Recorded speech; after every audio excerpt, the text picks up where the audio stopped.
vous l'avez compris, je pense, je viens d'arriver à Lille. Cette ville est juste incroyable. Il faut savoir que c'est la deuxième fois que je viens à Lille, mais la première fois c'était pour un changement, direction la Belgique. Donc c'est techniquement, oui, la première fois que je suis ici. Et franchement, c'est beau. C'est super beau. Alors là, comme ça, en tout cas, la vue que j'ai par rapport à la fenêtre, j'ai l'impression d'être à Paris, au niveau de l'architecture des bâtiments. Et j'ai l'impression que le centre-ville est juste incroyable. Et j'ai l'impression aussi que les restaurants sont incroyables. Malheureusement, je suis en jet, donc on prépare les 30 jours de jeûne, donc je ne vais pas pouvoir profiter de restaurants exceptionnels, puisque ma diète actuellement se résume à 1000 calories.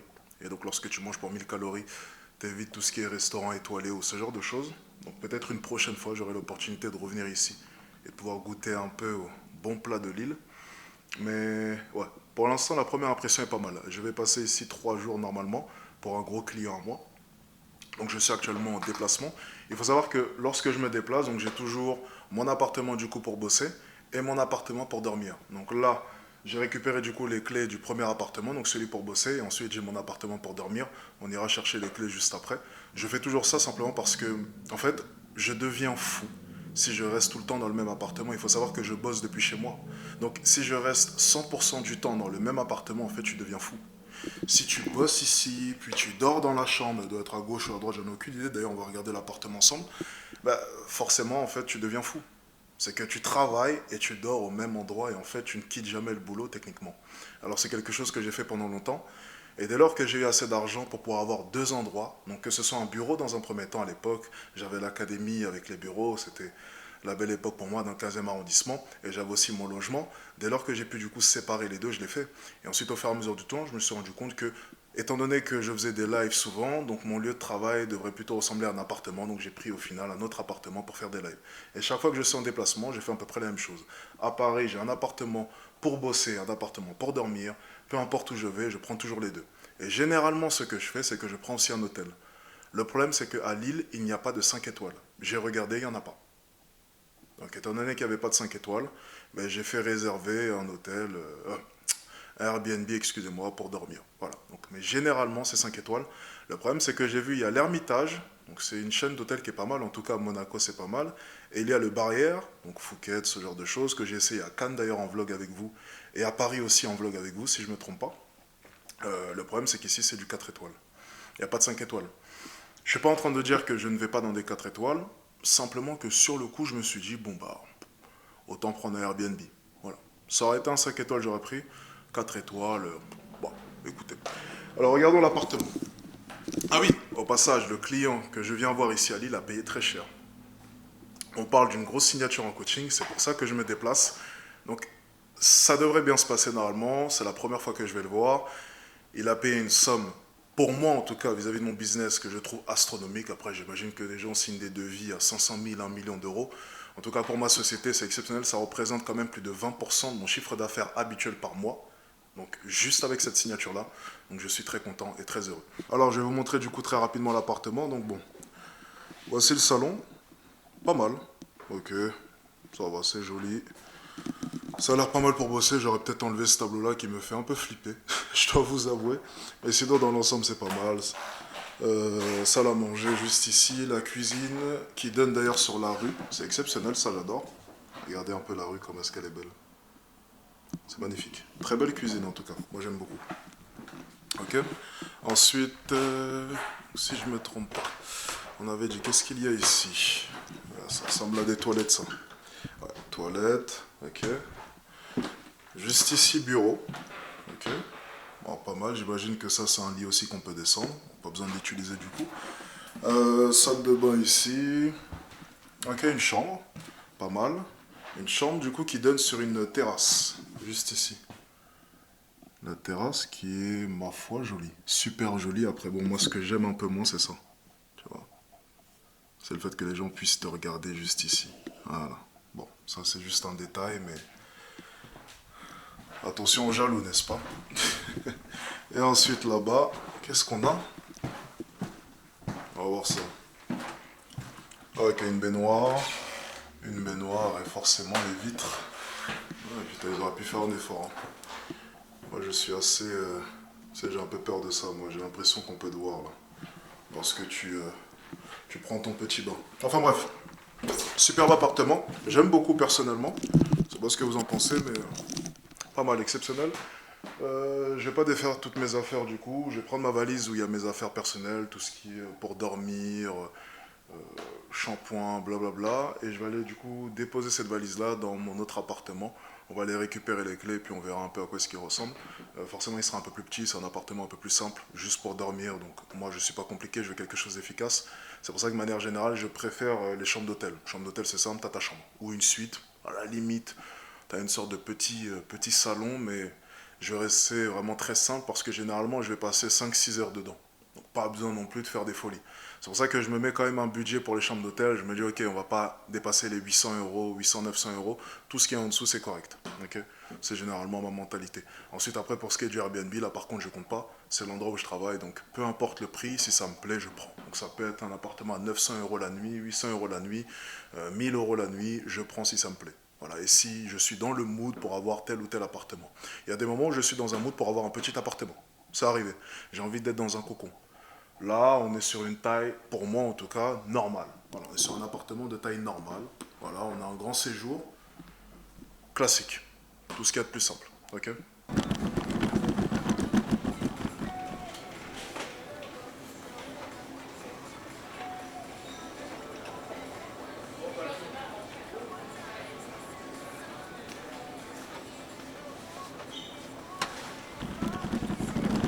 Forcément, bon, au niveau de ce que j'ai pu prendre, vous vous en doutez, le four sera mon meilleur ami. Je vais vous montrer un peu comment est-ce qu'on fait un repas à 1000 calories lorsqu'on prépare un jeûne hydrique. 1000 calories, ça fait bon. Là. Il faut être intelligent lorsque tu vas sélectionner tes plats et surtout prendre des plats qui calent. C'est ça le plus important. Prends pas des trucs bidons qui vont te faire manger 400 calories pour rien sans même le ressentir. Il faut être intelligent, il faut prendre les choses qui calent. Et surtout, si tu es un viandard comme moi, préconise de la viande surtout. La viande blanche aussi, c'est magique. Ça cale bien et c'est peu calorique. Ok.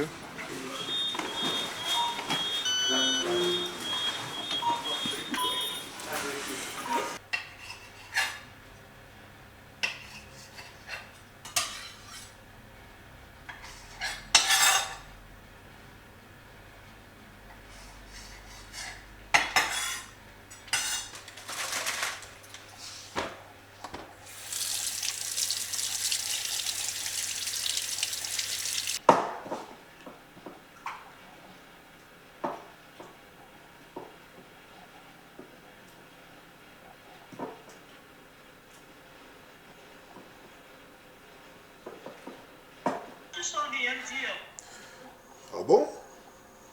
Non, à moi. Ah, t'étais pas au courant? Mais non. Tu viens d'arriver? Ouais. Et Saumon, ça, c'est quoi? Hein? saumon, frites, pommes de terre fait au four, hein. Ouais. Steak, tomate, Ouais. salade, Hein? poulet, 2 œufs.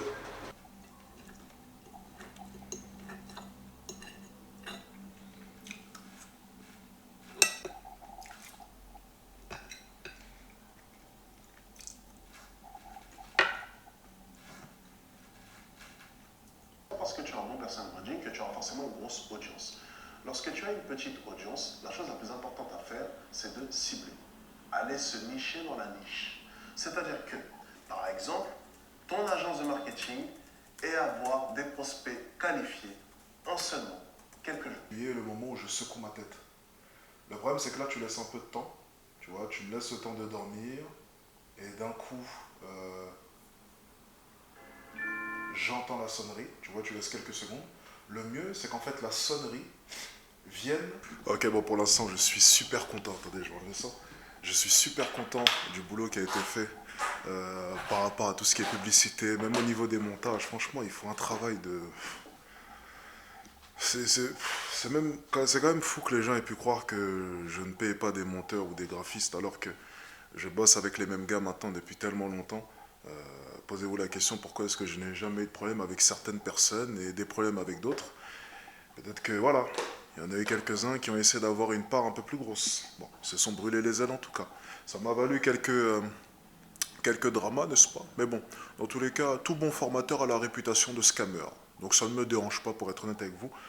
Mais c'est bien aussi que je puisse vous mettre un peu dans les coulisses de tout ce que je peux faire pour mes formations. Peut-être que ça peut faire prendre conscience à certains, peut-être le boulot, voilà, qu'il y a derrière une formation. C'est pas du hasard, ça fait plusieurs mois qu'on est dessus. L'attention du détail, le souci du détail, c'est... On laisse rien au hasard. Il n'y a rien au hasard et je revois toutes les vidéos. Là encore, j'ai revu une vidéo ce matin que l'on m'avait livrée. Je l'ai encore fait modifier 2 semaines après. C'est un taf monstre. C'est un taf de malade. Mais moi, j'adore ça. Je vous dis honnêtement, j'adore ça. Et oui, par contre, oui. Pour tous ceux qui vendent des formations qui sont en train de me regarder là maintenant, oui, vous pouvez vendre des formations sans faire tout ce que je fais, sans avoir une équipe de malades, des monteurs de malades, des FX3, des objectifs à 3000 euros. Le plus gros objectif qu'on a, c'est un 70-200. Il coûte 3000 euros. Super cher. Oui, sans avoir des caméras à 6-7 000 euros. Oui, c'est possible. Mais c'est vrai que, voilà, selon moi en tout cas, dès lors que tu as la possibilité de pouvoir fournir de la qualité, pourquoi ne pas le faire? Tu vends une formation qui a 200, 300, 500 euros, tu connais la valeur de l'argent, tu sais que c'est beaucoup pour certains, même si j'estime que pour se former, ça reste correct, hein, ça pourrait être bien plus cher. Je pourrais vendre ça à 1000, 2000 euros et ça les vaudrait amplement. Et je suis très sérieux, je le pense sincèrement. Je pense que le savoir, ça n'a pas de limite. Je sais que tu prends Monaddict 1.0, 2.0, certaines personnes ont fait énormément d'argent. Il y a un message là dernièrement, j'ai reçu le message d'un gars, pardon. Il a fait combien? 18 000 euros. Regardez juste ici. Hein. C'est le plus gros dernier montant qu'un de mes élèves a fait dernièrement là. Donc c'était il y a deux jours. Regardez. Même pas 17 000 euros. Je vais juste cacher son pseudo. Il n'y a pas de fake. Hein, regardez. 17 000 euros ce mois-ci. Tu vois. Et là, il me dit simplement qu'il a déjà pris Monaddict 3.0 du coup. Et je lui dis, on se retrouve le 5 mai. Ok.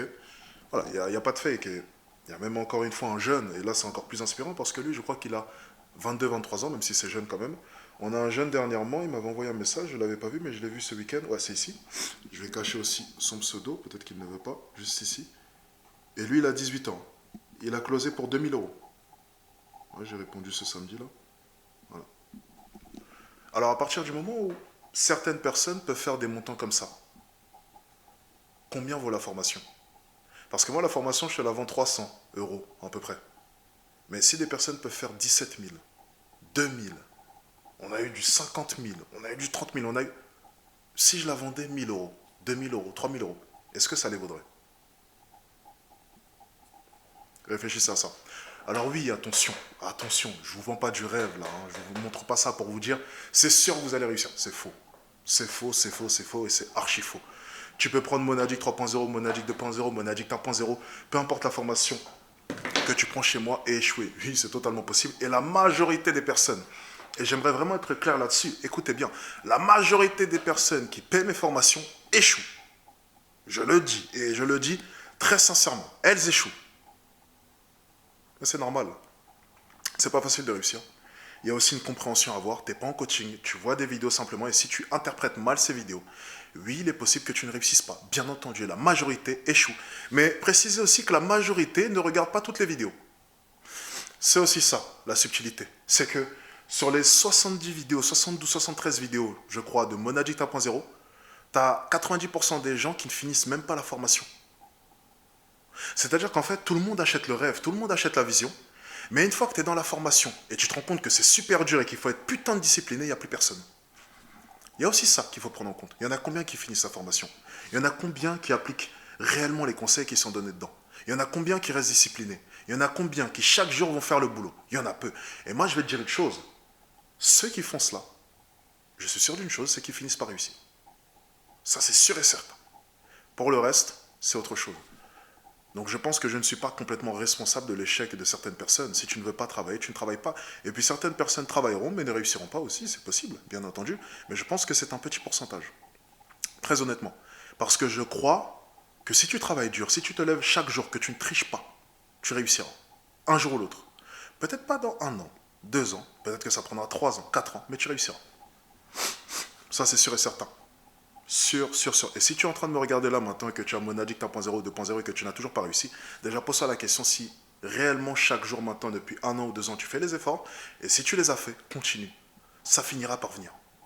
Le travail dur est toujours récompensé. Si tu ajoutes du travail intelligent chaque jour, si tu te questionnes chaque jour, c'est une évidence. Tu apprends tout le temps, même si tu échoues, crois-moi. Et pour revenir du coup à ce que je disais, Mais c'est un travail ingrat. C'est que des personnes en fait qui n'ont jamais payé tes formations te traiteront de scammer. Mais comme j'ai pu le dire, ça fait partie du jeu. Et puis tant que je suis en accord avec moi-même, je sais ce que je fais, je sais le travail qu'on fait, je sais le travail que mes équipes fournissent, je sais combien est-ce que j'investis. Parce que c'est beaucoup d'argent tout ça. Ça me va amplement. Ok, c'est le principal. Là, ce qui s'est passé, c'est que j'ai reçu du coup un rush, là, il y a quelques minutes. C'est un rush en fait d'une publicité. Mais en fait, j'aimerais bien commencer le montage tout seul. Alors, mes monteurs sont en train, vont le faire voilà, dès qu'ils auront fini d'autres montages, j'imagine. Mais moi, j'ai envie de prendre un peu les devants et j'ai envie de faire ma version. Moi, il faut savoir que je monte super bien. J'ai épaulé certaines personnes dans leur boîte de production et j'en passe. Donc, je m'y connais plutôt bien en montage. Ça, c'était à l'époque, hein, ce dont je vous parle. Donc, ce que je vais faire, c'est que je vais commencer à monter tout seul cette publicité juste pour faire ma version à moi. Ok, je suis comme ça, je suis très pointilleux. Donc, je vais faire ma version à moi et après, je vais la mettre en opposition avec la version de mes monteurs. Et je pense que ça peut créer quelque chose de super intéressant parce que c'est une autre publicité. Et les publicités, je trouve ça sympa. Euh, je pense que les mecs aiment bien, avant de prendre une formation, de voir qu'il y a eu voilà, une petite publicité, ce genre de choses. Vous avez vu déjà celle du métro, qui est pas mal, hein, je pense que vous avez aimé. Il faut savoir que celle du métro, on l'a tournée plusieurs fois. C'est la troisième fois qu'on tourne la publicité du métro. Et la version finale, j'en suis heureux. Voilà, je suis très content de cette version-là. Et je précise juste une chose. Hein. Je parle même pas en termes d'argent pour tourner les publicités, mais juste en termes de logistique. Chaque fois qu'on tourne la publicité au métro, on se réveille à 4 heures du matin. Parce que oui, on est à l'ouverture du métro. 5h30, il n'y a personne. Et on vise les lignes peu fréquentées. Donc à chaque fois, c'est épuisant d'aller les tourner.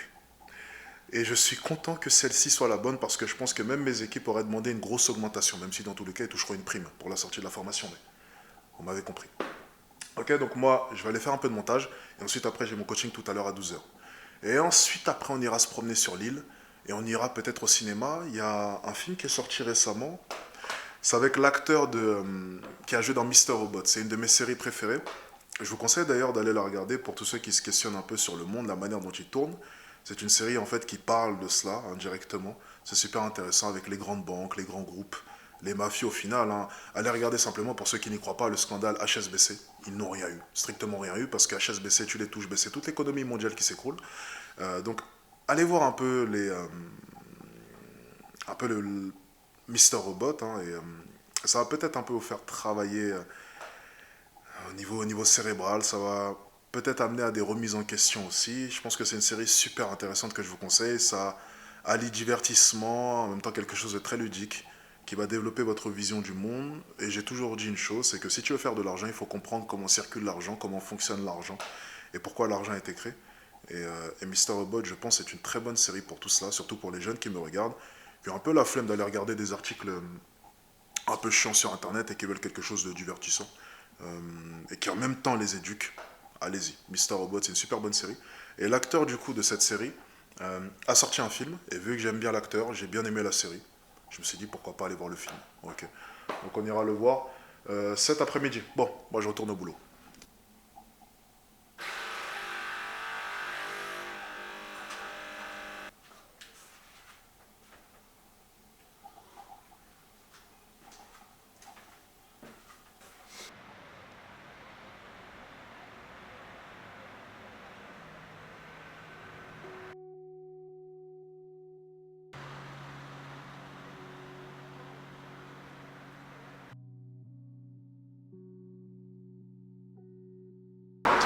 Bon, écoute, actuellement en promenade sur l'île, le soir.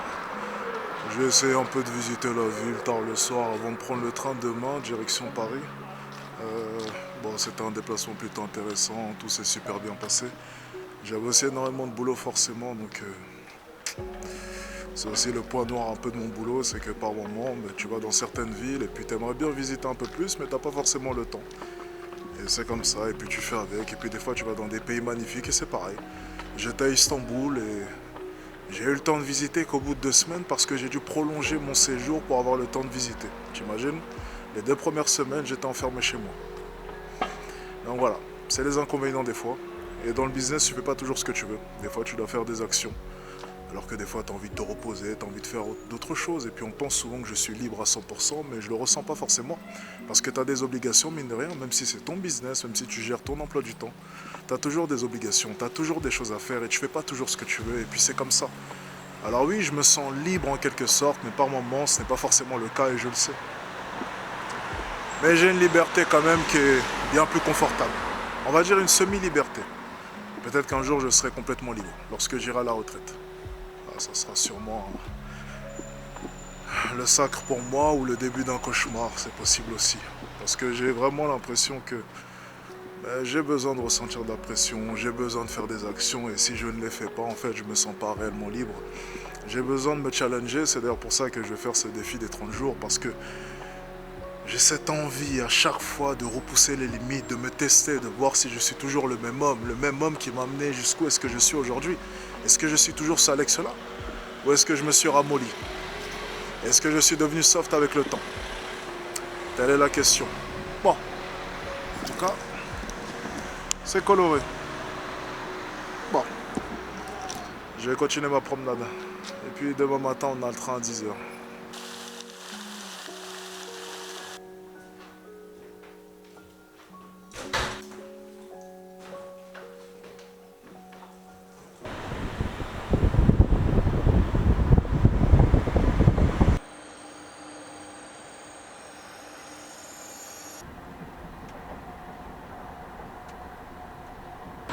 Bon écoutez, je viens à l'instant de sortir du train du coup.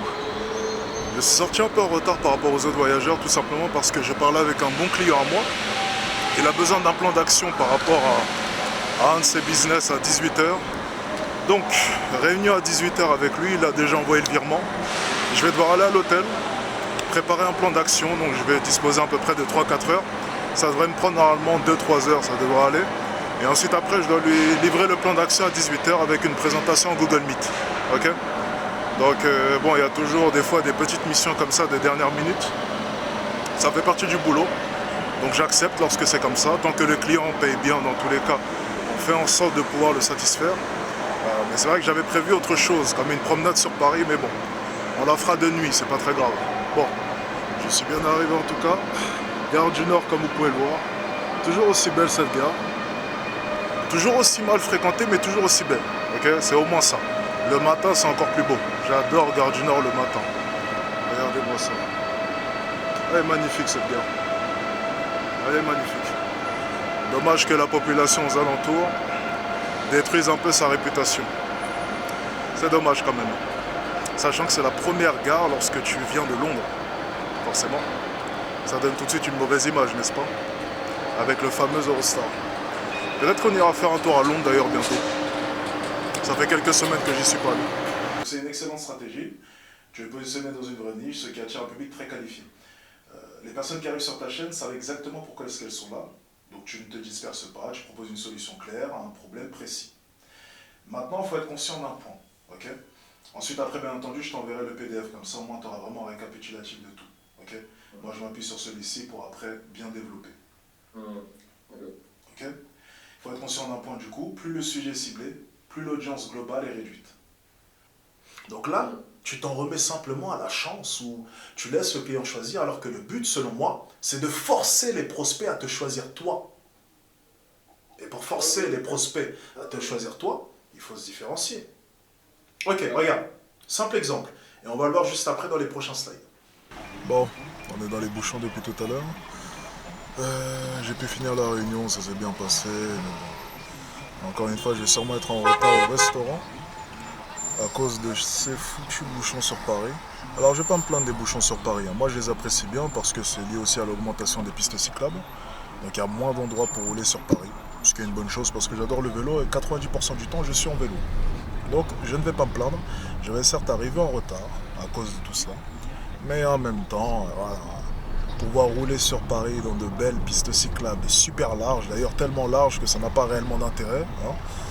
Petit clin d'œil à la rue Rivoli, qui a des pistes cyclables plutôt insolentes, alors que franchement on n'a pas besoin d'autant de place. Et par contre le boulevard qui mène à Gare de l'Est, lui, une piste cyclable de cette taille-là. Donc il n'y a pas réellement de logique. Hein. Mais bon, on fait avec dans tous les cas. Mais c'est vrai que la rue Rivoli en vélo, c'est un plaisir. Hein. Pour toute personne qui aime le vélo, allez-y lorsqu'il y a le coucher de soleil. Prenez la rue Rivoli direction les Champs-Élysées, vous partez de Bastille. C'est quelque chose. Moi qui adore le vélo, c'est magnifique. C'est juste magnifique. Bon, espérons que j'arrive à l'heure au restaurant. C'était 19h15 la réservation. Il est 19h10. On n'y sera pas à l'heure dans tous les cas, mais si on peut arriver au moins pour 19h20, 25, ce sera parfait dans tous les cas. Et mon mentor aussi sera en retard dans tous les cas. Ouais, il sera en retard.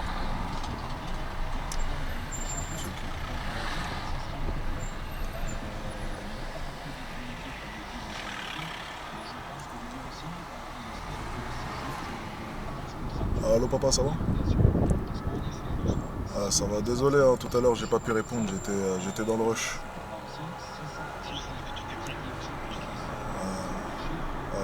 J'étais dans le rush. Ouais, je suis à Paris là. Là je vais voir David. Point par point, ça fait des mois, aucune réponse, rien du tout. Assignation au tribunal, mon avocat s'est déplacé, les mecs, ils ont même pas répondu au courrier du huissier, rien. Personne au tribunal. Donc du coup, là, il y a une audience en mai. Il y a une audience qui aura lieu en mai, mais le mec il va même pas se déplacer, mais c'est pas grave. Il sera représenté par un avocat, je sais pas qui, mais c'est pas grave. Et là du coup, au lieu de payer 15 000 balles, ça va lui coûter plus de 40 000. Avec tous les frais, tout le préjudice, ça va lui coûter beaucoup plus cher. Mais d'abord j'ai la jet. Après ton challenge. Après les 30 jours, ouais. Vas-y, on va regarder ça. Aubergine caramélisée avec un peu de citron. Caramélisé avec du citron. Pas mal, hein? Pas mal, pas mal. Ouais, c'est pas mal dans l'accompagnement. La salade, C'est pas mal la salade. malheureusement on n'a plus de vinaigre avec la salade, du coup on a une petite vinaigrette à côté. Ok. Vous pouvez. J'enlève? Ouais. Ça évitera que je sois tenté, c'est pour ça. Pas de soucis. Merci à vous. Avec plaisir.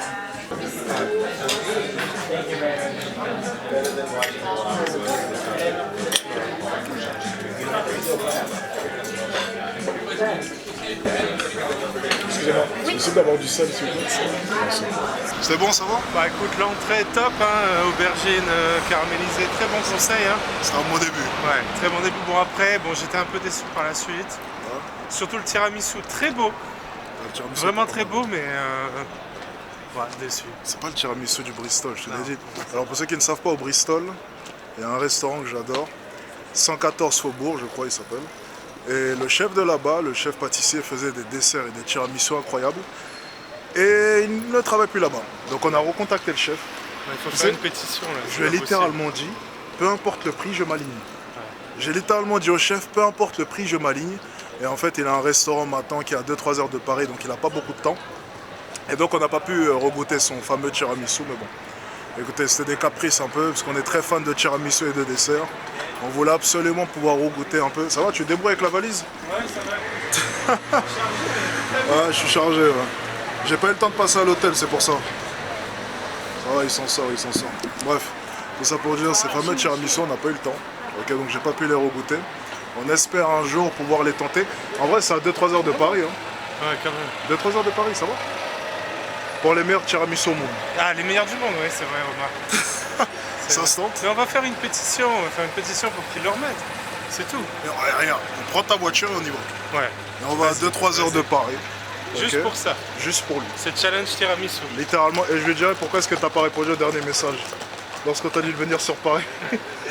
Mais bon, il faut absolument qu'on goûte en tout cas. Et Paris, c'est toujours aussi beau. En fin de journée, il fait tellement bon. Je suis actuellement en t-shirt, le temps est magnifique. Regardez-moi ça. Qu'est-ce qu'on a de la chance d'habiter ici, sérieusement. C'est magnifique.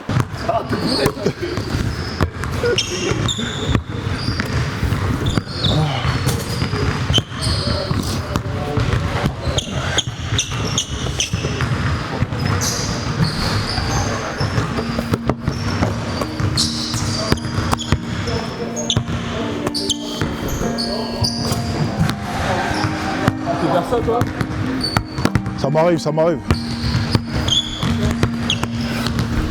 Il n'y a pas de chance.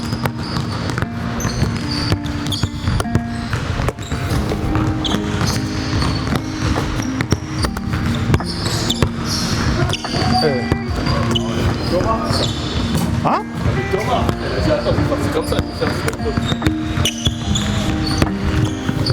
Ah. Ok.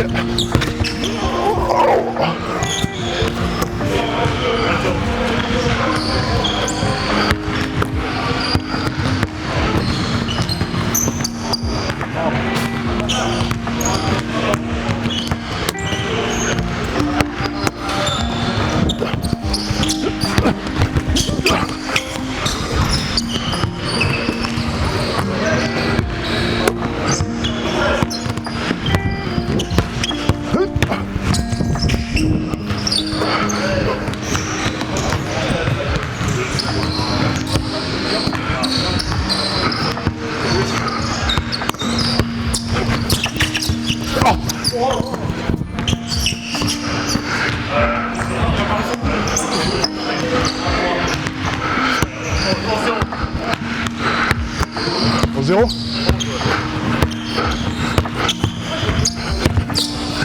Oh. Garde, garde.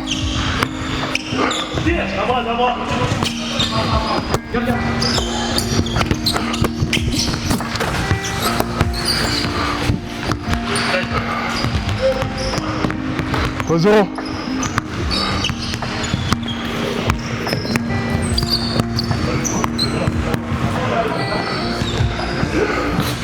Easy.